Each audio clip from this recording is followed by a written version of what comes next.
പിതാവിന്റെയും പുത്രന്റെയും പരിശുദ്ധാത്മാവിന്റെ നാമത്തിൽ ആമേൻ. ഇന്ന് ജൂൺ 3 ചൊവ്വാഴ്ച.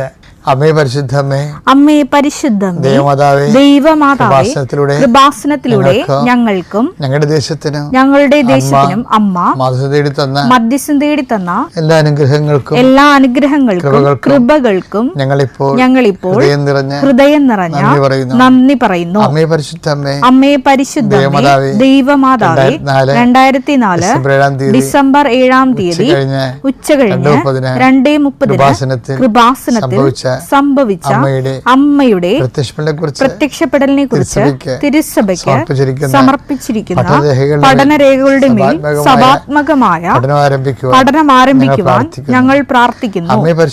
അമ്മേ പരിശുദ്ധമേ, ഭൂസ്വർലോകങ്ങളുടെ രാജ്ഞിയായ അങ്ങേയ്ക്ക് ഭൗമ സംരക്ഷണത്തിനായി പ്രപഞ്ചപ്രകൃതിയെ തന്നെ തിരുസഭ പ്രതിഷ്ഠിക്കുവാൻ ഈ പ്രത്യക്ഷീകരണ വഴി ഇടയാക്കണമേ.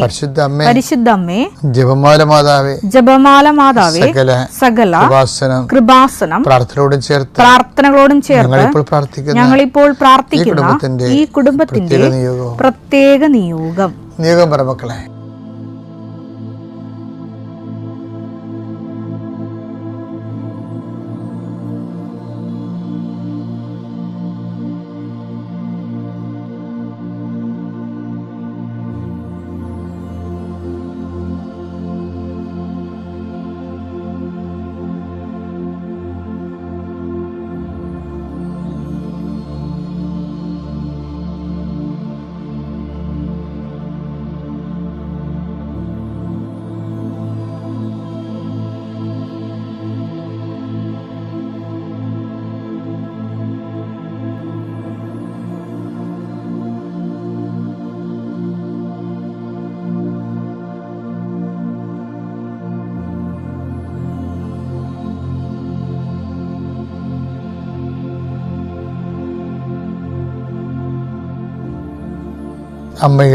അമ്മയുടെ പ്രത്യക്ഷീകരണത്തിന്റെ ഈ അനുഗ്രഹവേളയിൽ ഞങ്ങൾക്ക് സാധിച്ചു തരുവാൻ കനിയണമേ.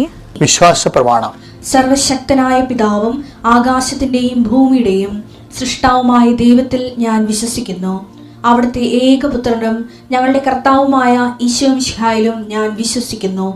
ഈ പുത്രൻ പരിശുദ്ധാത്മാവിനാൽ ഗർഭസ്ഥനായി കന്യകാമറിയത്തിൽ നിന്ന് പിറന്ന് പൊന്തിയോസ് പീലാത്തോസിന്റെ കാലത്ത് പീഡകൾ സഹിച്ച് കുരിശിൽ തറയ്ക്കപ്പെട്ട് മരിച്ച് അടക്കപ്പെട്ട് പാതാളങ്ങളിൽ ഇറങ്ങി മരിച്ചവരുടെ ഇടയിൽ നിന്ന് 3-ാം നാൾ ഉയർത്ത് സ്വർഗത്തിലേക്ക് എഴുന്നള്ളി സർവശക്തിയുള്ള പിതാവായ ദൈവത്തിന്റെ വലതുഭാഗത്തിരിക്കുന്നു.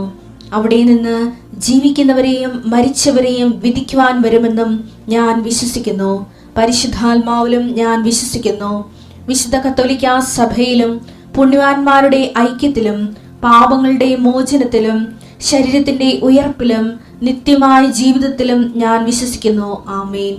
സ്വർഗ്ഗസ്ഥനായ ഞങ്ങളുടെ പിതാവേ, അങ്ങയുടെ നാമം പൂജിതമാകണമേ. അങ്ങയുടെ രാജ്യം വരണമേ.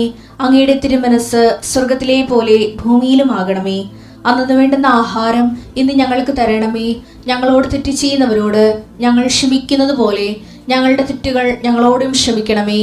ഞങ്ങളെ പ്രലോഭനത്തിൽ ഉൾപ്പെടുത്തരുതേ, തിന്മയിൽ ഞങ്ങൾ രക്ഷിക്കണമേ. ആമേൻ. നന്മ നിറഞ്ഞ മറിയമേ, സ്വസ്തി.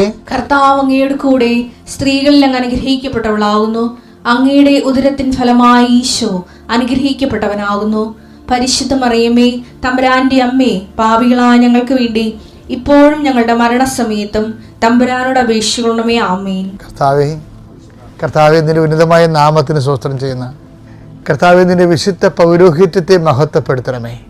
കർത്താവെ, സഭയിലുള്ള സാന്നിധ്യം പ്രകടമാക്കണം. 39 വർഷം ഞാൻ അർപ്പിച്ച കുർബാനയുടെ യോഗ്യതയാൽ കൃപാസനത്താറെ ജീവനോടെ പ്രത്യക്ഷപ്പെട്ട പരിശുദ്ധ അമ്മയുടെ മാധ്യസ്ഥത്തിൽ ഞാൻ മക്കളെ സൗഹൃദം പ്രാർത്ഥിക്കുന്നു.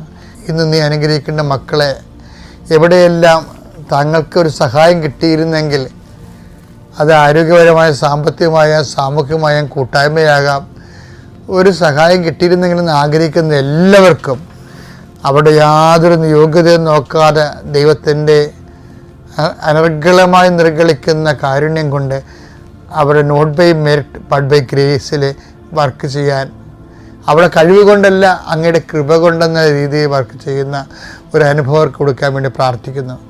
കർത്താവെ, എനിക്ക് അങ്ങയെ എന്തുമാത്രം മധുരമായിട്ട് തോന്നുന്നു, എനിക്ക് അങ്ങയെ എന്തുമാത്രം ആരോഗ്യമായിട്ട് തോന്നുന്നു, എനിക്ക് അങ്ങയെ എന്തുമാത്രം സുഗന്ധമായിട്ട് തോന്നുന്നു, അത്രയും അങ്ങയുടെ മക്കൾക്ക്, ഞാൻ സംസാരിക്കുന്ന മക്കൾക്കും അതേ രീതി തോന്നാൻ വേണ്ടി ഞാൻ അങ്ങയെ അവർക്ക് കിട്ടാൻ വേണ്ടി പരിശുദ്ധ അമ്മയോട് മധ്യസ്ഥം വഹിക്കുന്നു. അമ്മേ, പരിശുദ്ധമ്മേ, ദേവമാതാവേ, എല്ലാമായ ക്രിസ്തുവിനെ, എന്തിനും പോകുന്ന ക്രിസ്തുവിനെ, എല്ലാത്തിനും ചേരുന്ന ക്രിസ്തുവിനെ, എല്ലാത്തിനും മരുന്നായ ക്രിസ്തുവിനെ, അമ്മേ, പരിശുദ്ധമ്മേ, എല്ലാ മക്കളും ലഭിക്കാനും അതുവഴി പരപിതാവ് മഹത്വപ്പെടാനും നീ ക്രിസ്തുവിനെ ഇനിയും ഞങ്ങൾക്ക് വേണ്ടി ഞങ്ങളുടെ ജീവിത പ്രശ്നങ്ങളിൽ ക്ഷണിച്ചുകൊണ്ടും ചേർത്തുകൊണ്ടും മധ്യസ്ഥം വഹിക്കണമെന്ന് പ്രാർത്ഥിക്കുന്നു. എൻ്റെ കർത്താവിനുരിതമായ നാമത്തിൽ സമയബന്ധിതമായി നിൻ്റെ വിഷയത്തിന് മേൽ ദൈവം നിറവേറട്ടെ. നിത്യം പിതാമ്പുത്രനും പരിശുദ്ധാത്മാവായ സർവേശ്വര എന്നേക്കും ആമേൻ. നമ്മൾ ഇന്നത്തെ സബ്ജക്റ്റ് രഹസ്യങ്ങൾ അറിയുന്ന പിതാവ് നിങ്ങൾക്ക് പ്രതിഫലം നൽകും. അപ്പം അറിയുന്ന പിതാവ് പ്രതിഫലം നൽകും. അപ്പം ഈ പത്രോസ് നമ്മൾ ഇന്നലെ കണ്ടില്ലേ, അങ്ങക്ക് എല്ലാം അറിയാമെന്ന് പറയണില്ലേ. അപ്പോൾ ഈ പ്രതിഫലം നൽകുന്നതിൻ്റെ പിന്നിലെല്ലാം നമ്മളെക്കുറിച്ചുള്ള ദൈവത്തിൻ്റെ ഒരു പ്രൈവറ്റ് നോളജ് ഉണ്ട്. നിൻ്റെ അപ്പന് നിന്നെക്കുറിച്ച് ഇല്ലാത്തൊരു നോളജ്, നിൻ്റെ അമ്മയ്ക്ക് നിന്നെക്കുറിച്ച് ഇല്ലാത്തൊരു നോളജ്, നിൻ്റെ സഹപ്രവർത്തകർക്ക് ഇല്ലാത്ത നോളജ്, നിനക്കും ദൈവത്തിനും മാത്രം അറിയാവുന്ന നിങ്ങൾ തമ്മിലുള്ള ഒരു ഒരു സീക്രട്ട് നോളജ്. എന്താണ്? എൻ്റെ ദൈവത്തിന് അതിലാണല്ലോ ഈ ആൾക്കാർ ജീവിക്കണത്. ചില ആൾക്കാർ പറയാലേ, അറിയേണ്ടവൻ അറിയുന്നുണ്ട്, അങ്ങനെ അറിയുന്നില്ലേ. അതായത് ഇപ്പം എന്ത് സംഭവിച്ചാൽ ഞാൻ ഇപ്പം കണക്കെഴുതി വെക്കണം. ചില ആൾക്കാർ പേപ്പറെ കണക്കെഴുതി, ചില കണക്കെഴുതത്തില്ല. കുടുംബത്തിന് വേണ്ടി അനിയനെ പഠിപ്പിച്ച കാര്യവും, പിന്നെ സ്വന്തം വൈഫിൻ്റെ കെട്ടുതാലി വരെ വിറ്റ് അനിയത്തിക്ക് പെങ്ങൾക്ക് ശ്രീധനം കൊടുത്ത കാര്യവും, ഇതൊന്നും അവസാനം വരുമ്പോൾ നമ്മൾ വീട്ടിൽ നിന്ന് ഇറങ്ങി കൊടുക്കേണ്ടി വരുമ്പോൾ അപ്പനും അമ്മയും ഓർക്കത്തില്ല.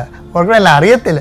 അവർക്കറിയാം, പക്ഷേ അവർ അത് പറയണമെങ്കിൽ മറ്റേ മക്കളുടെ തള്ളിപ്പറഞ്ഞ പോലെ ഇരിക്കും, ചേട്ടൻ്റെ കൂടെ നിൽക്കണ പോലെ ഇരിക്കും.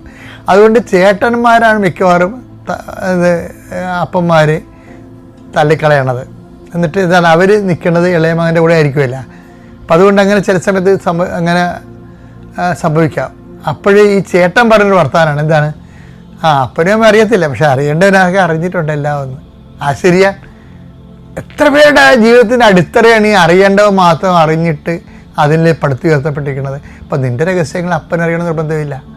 നീ കുടുംബത്തിന് വേണ്ടി ചെയ്തത്, മറ്റുള്ളവർക്ക് വേണ്ടി ചെയ്തത് അമ്മയ്ക്ക് അറിയണം നിർബന്ധമില്ല. കാര്യം എന്താ? അമ്മയെ നോക്കിയാണ് നിൻ്റെ പഠനം നീ കളഞ്ഞത്. മക്കളെല്ലാവരും പോയി പഠിച്ചു, അവരെല്ലാം രക്ഷപ്പെട്ടു.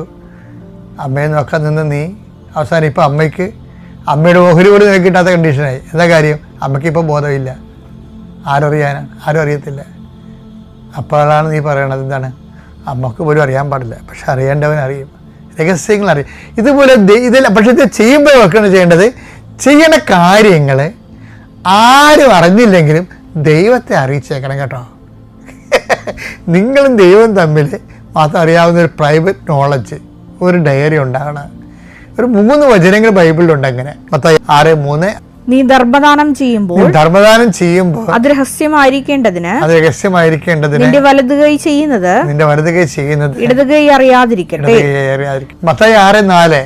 രഹസ്യങ്ങൾ അറിയുന്ന നിന്റെ പിതാവ് നിനക്ക് പ്രതിഫലം നൽകും. എന്നാൽ നീ പ്രാർത്ഥിക്കുമ്പോൾ നിന്റെ മുറിയിൽ കിടന്ന് കതകടച്ച് രഹസ്യമായി നിന്റെ പിതാവിനോട് പ്രാർത്ഥിക്കുക. രഹസ്യങ്ങൾ അറിയുന്ന പിതാവ് നിനക്ക് പ്രതിഫലം നൽകും. എന്നാൽ നീ ഉപവസിക്കുന്നത് അദൃശ്യനായ പിതാവല്ലാതെ മറ്റാരും കാണാതിരിക്കുന്നതിന് ശിരസിൽ തൈലം പുരട്ടുകയും മുഖം കഴുകുകയും ചെയ്യുക. രഹസ്യങ്ങൾ അറിയുന്ന പിതാവ് നിനക്ക് പ്രതിഫലം നൽകും. ഇതൊരു കാറ്റഗോറിക്കലായിട്ടുള്ള ബൈബിൾ അപ്രോച്ചാണ്. നിനക്ക് നിന്റെ ദൈവത്തിന് മാത്രം അറിയാവുന്ന രഹസ്യം എൻ്റെ ദൈവപൈതലെ, നീയും ദൈവവും തമ്മിലുള്ള ജീവിതത്തിൽ ഉണ്ടാകണം. എന്നാൽ ആസ്തിഭദ്രതയിൽ നിന്നാണ് നിനക്ക് ആത്മവിശ്വാസവും ആത്മധൈര്യം കിട്ടാൻ പോകുന്നത് എല്ലാ അവസ്ഥകളിലും. Thank you.